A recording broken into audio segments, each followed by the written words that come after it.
تفسیر ضیاء القرآن جلد نمبر 5 28واں پارہ۔ بسم اللہ الرحمن الرحیم۔ سورۃ الممتحنۃ مدنیہ۔ بسم اللہ الرحمن الرحیم۔ اللہ کے نام سے شروع کرتا ہوں جو بہت ہی مہربان ہمیشہ رحم فرمانے والا ہے۔ سورہ ممتحنہ آیت نمبر 1۔ یا ایھا الذین آمنوا لا تتخذوا عدوی وعدوکم اولیاء تلقون الیہم بالمودۃ وقد کفروا بما جاءکم من الحق یخرجون الرسول وإیاکم ان تؤمنوا باللہ ربکم ان کنتم خرجتم جہادا فی سبیلی وابتغاء مرضاتی تسرون الیہم بالمودۃ وَأَنَا أَعْلَمُ بِمَا أَخْفَيْتُمْ وَمَا أَعْلَنْتُمْ وَمَنْ يَفْعَلْهُ مِنْكُمْ فَقَدْ ضَلَّ سَوَاءَ السَّبِيلِ۔ ترجمہ: اے ایمان والو، نہ بناؤ میرے دشمنوں کو اور اپنے دشمنوں کو اپنے جگری دوست۔ تم تو اظہار محبت کرتے ہو ان سے، حالانکہ وہ انکار کرتے ہیں اس دین حق کا جو تمہارے پاس آیا ہے۔ انہوں نے نکالا ہے رسول مکرم کو اور تمہیں بھی مکہ سے، محض اس لیے کہ تم ایمان لائے ہو اللہ پر جو تمہارا پروردگار ہے۔ اگر تم جہاد کرنے نکلے ہو میری راہ میں اور میری رضا جوئی کے لیے تو انہیں دوست مت بناؤ۔ تم بڑی رازداری سے ان کی طرف محبت کا پیغام بھیجتے ہو، حالانکہ میں جانتا ہوں جو تم نے چھپا رکھا ہے اور جو تم نے ظاہر کیا، اور جو ایسا کرے تم میں سے تو وہ بھٹک گیا راہ راست سے۔ سورہ ممتحنہ آیت نمبر 1 کی تفسیر۔ ان آیات کی شان نزول حضرت صدر الافاضل قدس سرہ کے جامع الفاظ میں سماعت فرمائیے۔ بنی ہاشم کے خاندان کی ایک باندی سارہ مدینہ طیبہ میں سید عالم صلی اللہ علیہ وآلہ وسلم کے حضور میں حاضر ہوئی جبکہ حضور فتح مکہ کا سامان فرما رہے تھے۔ حضور نے اسے فرمایا، کیا تو مسلمان ہو کر آئی ہے؟ اس نے کہا نہیں۔ فرمایا، کیا ہجرت کر کے آئی ہے؟ عرض کیا نہیں۔ فرمایا، پھر کیوں آئی ہے؟ اس نے کہا، محتاجی سے تنگ ہو کر۔ بنی عبد المطلب نے اس کی امداد کی، کپڑے پہنائے، سامان دیا۔ حاطب ابن ابی بلتا رضی اللہ عنہ اس سے ملے، اس کو 10 دینار دیے، ایک چادر دی اور ایک خط اہل مکہ کے پاس اس کی معرفت بھیجا، جس کا مضمون یہ تھا کہ سید عالم صلی اللہ علیہ وآلہ وسلم تم پر حملے کا ارادہ رکھتے ہیں، تم سے اپنے بچاؤ کی جو تدبیر ہو سکے کر لو۔ سارا یہ خط لے کر روانہ ہو گئی۔ اللہ تعالیٰ نے اپنے حبیب کو اس کی خبر دی۔ حضور صلی اللہ علیہ وآلہ وسلم نے اپنے چند اصحاب کو، جن میں حضرت علی مرتضیٰ رضی اللہ عنہ بھی تھے، گھوڑوں پر روانہ کیا اور فرمایا، مقام روضہ خاخ پر تمہیں ایک مسافر عورت ملے گی، اس کے پاس حاطب ابن ابی بلتا کا خط ہے جو اہل مکہ کے نام لکھا گیا ہے، وہ خط اس سے لے لو اور اس کو چھوڑ دو، اگر انکار کرے تو اس کی گردن مار دو۔ یہ حضرات روانہ ہوئے اور عورت کو ٹھیک اسی مقام پر پایا جہاں حضور سید عالم صلی اللہ علیہ وآلہ وسلم نے فرمایا تھا۔ اس سے خط مانگا، وہ انکار کر گئی اور قسم کھا گئی۔ صحابہ نے واپسی کا قصد کیا۔ حضرت علی مرتضیٰ رضی اللہ عنہ نے بقسم کہا کہ سید عالم صلی اللہ علیہ وآلہ وسلم کی خبر خلاف واقعہ ہو ہی نہیں سکتی، اور تلوار کھینچ کر عورت سے فرمایا، یا خط نکال یا گردن رکھ۔ جب اس نے دیکھا کہ حضرت بالکل آمادہ قتل ہیں تو اپنے جوڑے سے خط نکالا۔ حضور سید عالم صلی اللہ علیہ وآلہ وسلم نے حضرت حاطب رضی اللہ عنہ کو بلا کر فرمایا کہ اے حاطب، اس کا کیا باعث ہے؟ انہوں نے عرض کیا، یا رسول اللہ، میں جب سے ایمان لے آیا کبھی میں نے کفر نہیں کیا، اور جب سے حضور کی نیاز مندی میسر آئی کبھی حضور کی خیانت نہیں کی، اور جب سے اہل مکہ کو چھوڑا کبھی ان کی محبت نہ آئی۔ لیکن واقعہ یہ ہے کہ میں قریش میں رہتا تھا اور ان کی قوم سے نہ تھا۔ میرے ساتھ اور جو مہاجرین ہیں ان کے مکہ مکرمہ میں رشتہ دار ہیں جو ان کے گھر بار کی نگرانی کرتے ہیں۔ مجھے اپنے گھر والوں کا اندیشہ تھا، اس لیے میں نے یہ چاہا کہ اہل مکہ پر کچھ احسان رکھ دوں تاکہ وہ میرے گھر والوں کو نہ ستائیں، اور یہ میں یقین سے جانتا ہوں کہ اللہ تعالیٰ اہل مکہ پر عذاب نازل فرمانے والا ہے، میرا یہ خط انہیں بچا نہ سکے گا۔ حضور صلی اللہ علیہ وآلہ وسلم نے ان کا یہ عذر قبول فرمایا اور ان کی تصدیق کی۔ حضرت عمر رضی اللہ عنہ نے عرض کی، یا رسول اللہ، مجھے اجازت دیجیے کہ اس منافق کی گردن مار دوں۔ حضور صلی اللہ علیہ وآلہ وسلم نے ارشاد فرمایا، اے عمر، اللہ تعالیٰ خبردار ہے، جب ہی اس نے اہل بدر کے حق میں فرمایا کہ جو چاہو کرو، میں نے تمہیں بخش دیا، یہ سن کر حضرت عمر کے آنسو جاری ہو گئے اور یہ آیات نازل ہوئیں۔ اگرچہ یہ آیتیں حضرت حاتب رضی اللہ عنہ کے متعلق نازل ہوئیں، لیکن ان میں روئے سخن صرف انہی کی طرف نہیں بلکہ ساری ملت اسلامیہ کو مخاطب بنایا گیا ہے۔ سب کو نصیحت کی جا رہی ہے اور ایسی غلطی کے ارتکاب سے روکا جا رہا ہے جس سے اسلام اور اہل اسلام کے مفاد کو نقصان پہنچنے کا اندیشہ ہو، خواہ اس کی نیت کچھ بھی ہو۔ اس آیت کے ضمن میں قاضی ابن عربی الاندلسی نے اپنی تفسیر احکام القرآن میں چند فقہی مسائل لکھے ہیں جن کا خلاصہ پیش خدمت ہے۔ نمبر 1، اگر کوئی مسلمان اسلامی حکومت کے سربستہ راز دشمن تک پہنچائے تو اس کا یہ فعل اگرچہ سنگین جرم اور کبیرہ گناہ ہے، لیکن وہ اس سے دائرہ اسلام سے خارج نہیں ہو جاتا، بشرطے کہ اس کے ایمان میں کوئی تزلزل نہ ہو۔ اگر اس طرح کفر لازم آتا تو حضور صلی اللہ علیہ وآلہ وسلم حضرت حاتب رضی اللہ عنہ کو از سر نو مسلمان ہونے کا حکم فرماتے۔ نمبر 2، کیا ایسا مسلمان واجب القتل ہے؟ امام مالک، ابن قاسم اور اشہب فرماتے ہیں کہ امام جو سزا اسے مناسب سمجھے دے سکتا ہے۔ عبد الملک کہتے ہیں کہ اگر یہ چیز اس کی عادت بن جائے تو اسے قتل کر دیا جائے گا کیونکہ وہ جاسوس ہے، اور امام مالک جاسوس کے قتل کا فتویٰ دیتے ہیں، اور یہی صحیح ہے کیونکہ اس نے مسلمانوں کو ضرر پہنچایا اور ملک میں فتنہ و فساد برپا کیا۔ حاتب رضی اللہ عنہ سے یہ غلطی صرف ایک بار صادر ہوئی تھی، اس لیے معاف کر دیا گیا۔ نمبر 3، اگر جاسوس کافر ہو تو امام اوزاعی کہتے ہیں کہ ذمی کافر نے جاسوسی کر کے اپنا معاہدہ توڑ دیا اور حربی جاسوس کو قتل کرنا جائز ہے۔ مسلمان اور ذمی جاسوس کو سخت سزا دی جائے گی، لیکن اگر وہ بار بار ایسا کریں گے اور مسلمانوں کے خلاف دشمن کی مدد کریں گے تو انہیں بھی قتل کی سزا دی جا سکتی ہے۔ یہاں سے ایک اور مسئلہ بھی ثابت ہوتا ہے جس کی آج کل اشد ضرورت ہے، وہ یہ کہ اگر کسی شخص پر وطن دشمنی کا یا کوئی اور الزام عائد کیا جائے تو ایسے شخص کو اس وقت تک سزا نہیں دی جا سکتی جب تک اس کی تحقیق نہ کر لی جائے اور ملزم کو اپنی صفائی کا موقع نہ دیا جائے۔ محض الزام اور شک پر کسی کو سزا دینا اسلامی قانون میں ہرگز جائز نہیں۔ جب حضرت حاتب رضی اللہ عنہ کا خط پکڑا گیا تو انہیں صفائی پیش کرنے کا موقع دیا گیا اور ان کے اس بیان کو بھی، جس کی تائید دیگر قرائن و شواہد سے ہو رہی تھی، تسلیم کر لیا گیا۔ حضرت حاتب جن سے یہ جرم سرزد ہوا تھا اس کے بارے میں یہ آیت نازل ہوئی تو اس کی ابتدا یا ایھا الذین آمنوا سے کی گئی۔ حضرت حاتب رضی اللہ عنہ نے جب یہ آیت سنی تو ان کی خوشی کی کوئی حد نہ رہی کہ ان کی اس غلطی کی وجہ سے ان کو مسلمانوں کی فہرست سے خارج نہیں کر دیا گیا، صرف سرزنش اور عتاب پر اکتفا کیا گیا ہے، اور عتاب اسی کو کیا جاتا ہے جس سے محبت ہو۔ کسی نے خوب کہا ہے، یعنی میں اس دوست کو ہی عتاب کرتا ہوں جس سے محبت ہو جب مجھے یہ شک گزرے کہ وہ مجھ سے اجتناب کر رہا ہے۔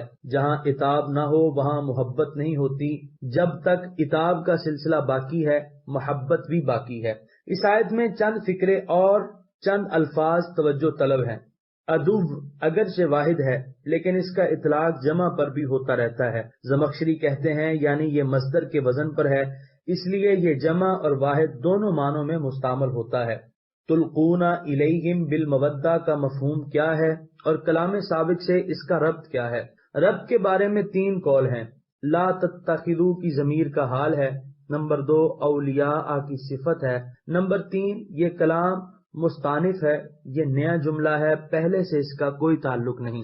بالمودہ کی با زائدہ برائے تعقیب بھی ہو سکتی ہے اور ثابتہ بھی ہو سکتی ہے۔ پہلی صورت میں القاء بالمودہ کا معنی اظہار المودتی ہوگا، یعنی تم ان سے اپنی محبت کا اظہار کرتے ہو۔ دوسری صورت میں یہ بات عادیہ کے لیے ہوگی اور مودت تلقونہ کا مفعول ہوگا، اس کا معنی وہی ہوگا جو پہلے ذکر کیا گیا ہے۔ اور اگر با سببیت کے لیے ہے تو اس وقت تلقون کا مفعول محذوف ماننا پڑے گا، عبارت یہ ہوگی تلقون الیہم اخبار رسول اللہ صلی اللہ علیہ وسلم بسبب المودۃ التی بینکم و بینہم۔ یہاں القاء ارسال کے معنی میں ہوگا، یعنی تم رسول اللہ صلی اللہ علیہ وآلہ وسلم کی خبریں ان کافروں کو بھیجتے ہو اس محبت کی وجہ سے جو تمہارے درمیان اور ان کے درمیان ہے۔ ان کنتم خرجتم یہ شرط ہے، اس کی جزا محذوف ہے، اور کلام سابق لا تتخذوا اس پر دلالت کرتا ہے، یعنی اگر تم اللہ کے راستے میں جہاد کرنے کے لیے نکلے ہو اور اس کی رضا کے طلبگار ہو تو کافروں کو اپنا دوست نہ بناؤ۔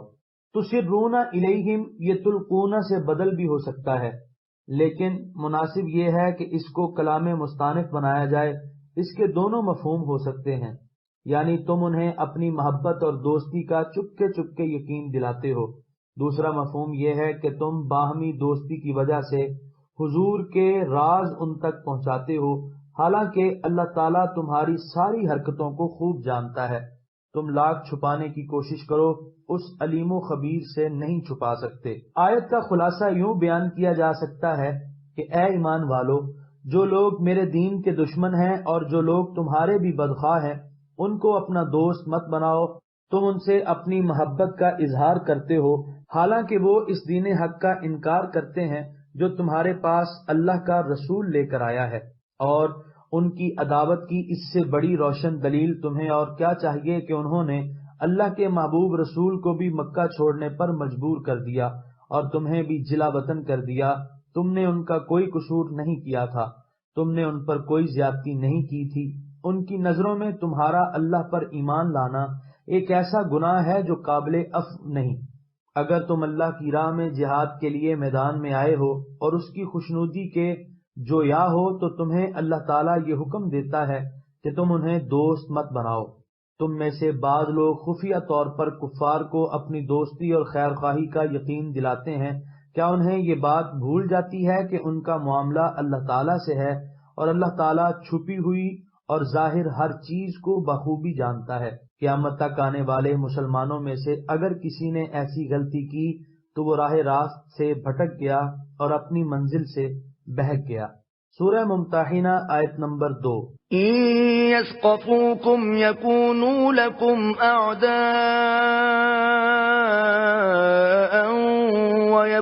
ويبسطوا إليكم أيديهم وألسنتهم بالسوء وودوا لو تكفرون۔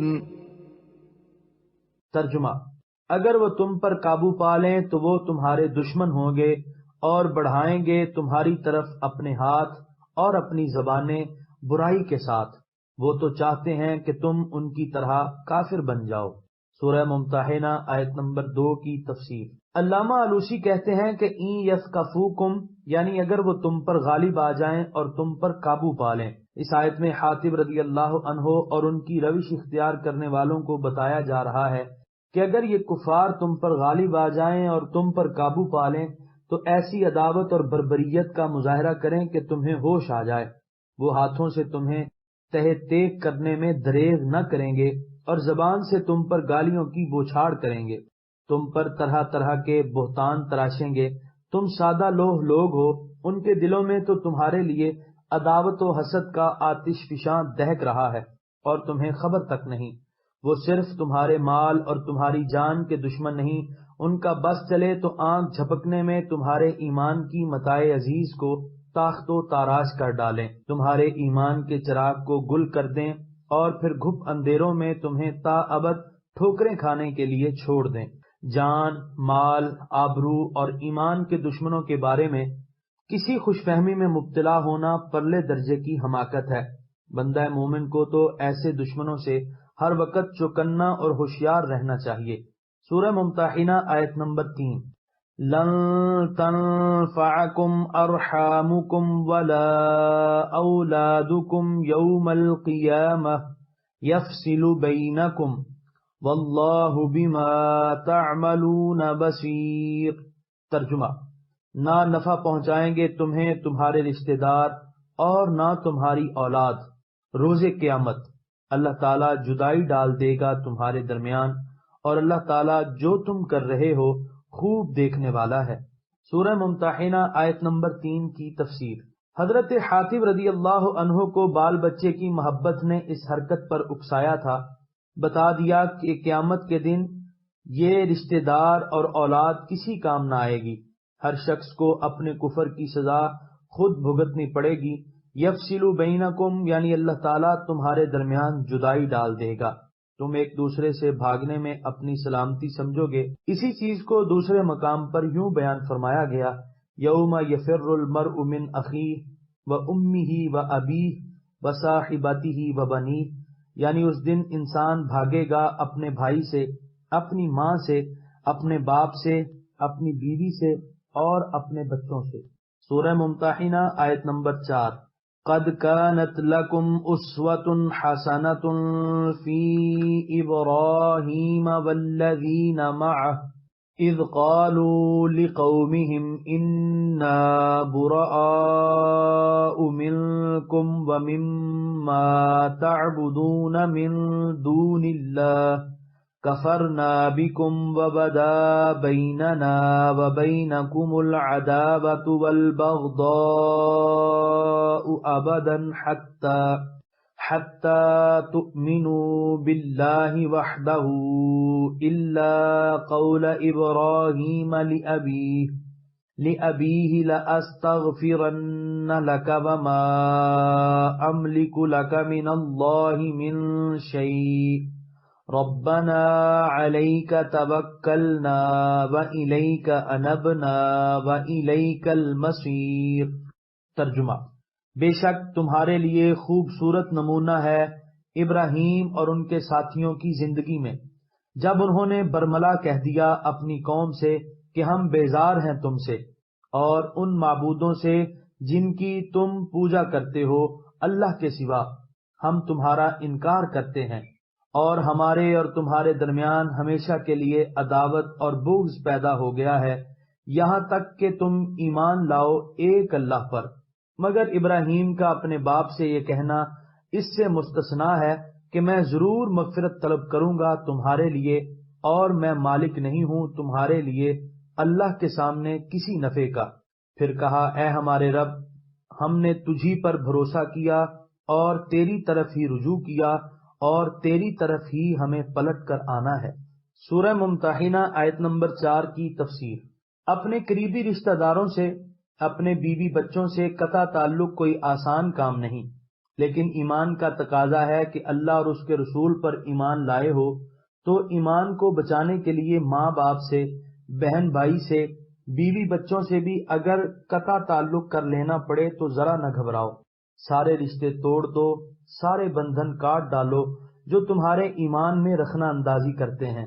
ان لوگوں کے سامنے حضرت سیدنا ابراہیم علیہ السلام اور ان کے وفا شیار امتیوں اور ساتھیوں کی مثال پیش کی کہ دیکھو انہوں نے اپنے خداوند کریم کو راضی کرنے کے لیے کس طرح ان تعلقات کو پس پشت ڈال دیا اور کس جوش سے برملا اعلان کر دیا کہ ہمارا اور تمہارا اب کوئی تعلق نہیں رہا، ہمارا تمہارے معبودوں سے بھی کوئی سروکار نہیں۔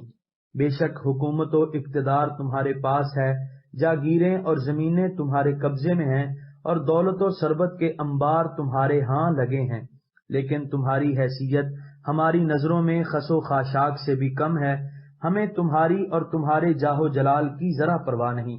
یہاں کفرنا بکم کا ایک معنی تو یہ ہے کہ ہم تمہارے بھی منکر ہیں اور تمہارے خداؤں کو بھی تسلیم کرنے سے انکار کرتے ہیں، اور ہوتا بھی ایسا ہی ہے۔ جو اللہ تعالیٰ پر ایمان لاتا ہے وہ طاغوت سے کفر ضرور کرتا ہے، اسے معبودان باطل کا انکار ضرور کرنا پڑتا ہے۔ فَمَن يَكْفُرْ بِالطَّاغُوتِ وَيُؤْمِن بِاللَّهِ فَقَدِ اسْتَمْسَكَ بِالْعُرْوَةِ الْوُثْقَىٰ، یعنی جو شخص طاغوت سے انکار کرتا ہے اور اللہ تعالیٰ پر ایمان لاتا ہے اس نے در حقیقت مضبوط سہارا پکڑ لیا جو ٹوٹنے والا نہیں۔ لیکن کفرنا بکم کا ایک دوسرا مفہوم بھی علماء تفسیر نے ذکر کیا ہے۔ علامہ علوسی کی عبارت ملاحظہ ہو، یعنی بطور مجاز یا کنایا کفر سے مراد یہاں عدم اعتداد ہے، یعنی پرواہ نہ کرنا۔ گویا یہ کہا جا رہا ہے کہ ہم نہ تمہیں خاطر میں لاتے ہیں اور نہ تمہارے خداؤں کی پرواہ کرتے ہیں۔ ہماری نگاہوں میں تمہاری ذرہ بھر کوئی وقت نہیں۔ ابراہیم اور آپ کے ساتھیوں نے صاف صاف اعلان کر دیا کہ اے ہماری قوم کے کافروں، خونی رشتے، قریبی تعلقات، سابقہ دوستیاں، بھائی چارے، ہم ان سب کو یک قلم منسوخ کرتے ہیں۔ جب تک تم کفر سے باز نہیں آؤ گے ہم تمہارے دشمن نہیں رہیں گے، تمہیں نیچا دکھانے کے لیے کوئی دقیقہ فروگزاشت نہ کریں گے۔ ہم سے اب پہلے پیار اور محبت کی توقع اب سے ہے۔ اگر تم راہ راست پر آ جاؤ اور اللہ تعالیٰ کی وحدانیت کا اقرار کر لو تو ہم دوبارہ شیر و شکر ہو جائیں گے۔ پہلے ارشاد فرمایا کہ حضرت ابراہیم علیہ السلام کی زندگی اور ان کا طرز عمل تمہارے لیے ایک بہترین نمونہ ہے، اس کی تمہیں اقتداء کرنی چاہیے۔ یہاں سے اس امر کی طرف اشارہ ہے کہ ایک بات ایسی ہے جس کی تمہیں اقتداء نہیں کرنی چاہیے، وہ یہ کہ انہوں نے اپنے کافر باپ کی مغفرت کے لیے دعا مانگی۔ تمہیں ایسا کرنا جائز نہیں۔ آپ نے بھی اپنے باپ کو صاف صاف بتا دیا کہ اگر تو شرک سے باز نہ آیا تو میں تیرا کچھ بھلا کرنے کی طاقت نہیں رکھتا۔ حضرت ابراہیم علیہ السلام اور آپ کے ساتھیوں نے اپنی قوم سے قطع تعلق کرنے کے بعد اللہ عز و جل کی جناب میں دستے دعا پھیلائے اور عرض کیا کہ الہی، ہم نے سارے سہارے ختم کر دیے، اب ہمارا بھروسہ صرف تیری ذات پر ہے۔ دنیا بھر سے منہ موڑ کر ہم نے اپنا رخ اب تیری طرف کر لیا ہے، ہمیں یقین ہے کہ ہم نے ایک روز تیرے پاس لوٹ کر آنا ہے۔ سورہ ممتحنہ آیت نمبر 5۔ ربنا لا تجعلنا فتنة للذین کفروا واغفر لنا ربنا انک انت العزیز الحکیم۔ ترجمہ: اے ہمارے رب، ہمیں نہ بنا دے فتنہ کافروں کے لیے اور ہمیں بخش دے اے ہمارے رب، بے شک تو ہی عزت والا اور حکمت والا ہے۔ سورہ ممتحنہ آیت نمبر 5 کی تفسیر۔ حضرت ابن عباس رضی اللہ عنہما نے اس کا مطلب یہ بیان فرمایا ہے کہ اے اللہ، کفار کو ہم پر مسلط نہ فرما۔ اس صورت میں فتنہ جو مصدر ہے اس میں مفعول کے معنی میں ہوگا۔ اس فتنے کی ایک صورت یہ بھی ہے کہ کفار غالب آ جائیں اور ان کا یہ غلبہ تمہیں اس غلط فہمی میں مبتلا کر دے کہ وہ حق پر ہیں، اس لیے ان کو فتح نصیب ہوئی ہے۔ کفر و شرک اور فسق و فجور جس پر وہ کاربند ہیں یہی حق اور سچ ہے۔ نیز کفر کے غلبے سے اس فتنے کا بھی اندیشہ ہے کہ بعض ضعیف الایمان لوگ اس کو اسلام کے باطل ہونے کی دلیل نہ بنا لیں اور یوں مرتد نہ ہو جائیں، اور یہ بھی فتنہ ہے کہ مسلمان کسی عذاب اور تکلیف سے دل برداشتہ ہو کر کوئی ایسی حرکت نہ کر بیٹھیں جو اسلام کے اجلے دامن پر ایک بدنما داغ بن جائے۔ الغرض، قرآن کے یہ الفاظ اتنے جامع ہیں کہ فتنے کی جتنی امکانی شکلیں ہیں ان سب کا احاطہ کیے ہوئے ہیں، اور جب بندہ مومن ان کلمات سے اپنے رب کے حضور دعا مانگتا ہے تو وہ گویا اپنے آپ کو اور دوسرے لوگوں کو گوناگوں فتنوں سے بچانے کے لیے التجا کر رہا ہوتا ہے۔ ملاحظہ فرمائیے ضیاء القرآن جلد 2 سورہ یونس آیت نمبر 85۔ سورہ ممتحنہ آیت نمبر 6۔ لَقَدْ كَانَ لَكُمْ فِيهِمْ أُسْوَةٌ حَسَنَةٌ لِمَنْ كَانَ يَرْجُو اللَّهَ وَالْيَوْمَ الْآخِرَ وَمَنْ يَتَوَلَّ فَإِنَّ اللَّهَ هُوَ الْغَنِيُّ الْحَمِيدُ۔ ترجمہ: بے شک تمہارے لیے ان میں خوبصورت نمونہ ہے اس کے لیے جو اللہ اور روز قیامت کا امیدوار ہے، اور جو روگردانی کرے اس سے تو بلا شبہ اللہ ہی بے نیاز ہے، سب خوبیوں سراہا۔ سورہ ممتحنہ آیت نمبر 6 کی تفسیر۔ اس پاکیزہ اور بہترین نمونے سے وہی استفادہ کر سکتا ہے جو یہ تسلیم کرتا ہے کہ قیامت کا دن آئے گا اور اسے اس کی قبر سے اٹھا کر عالم الغیبی و شہادہ کی بارگاہ میں پیش کر دیا جائے گا، جہاں اس سے گزشتہ زندگی کے بارے میں باز پرس کی جائے گی۔ وہی ایسے نمونوں کی قدر کرتا ہے، وہی ان پاک بازوں کے نقش قدم کو خضر راہ بناتا ہے۔ یہاں پر 28ویں پارے کا 7واں رکوع مکمل ہوا۔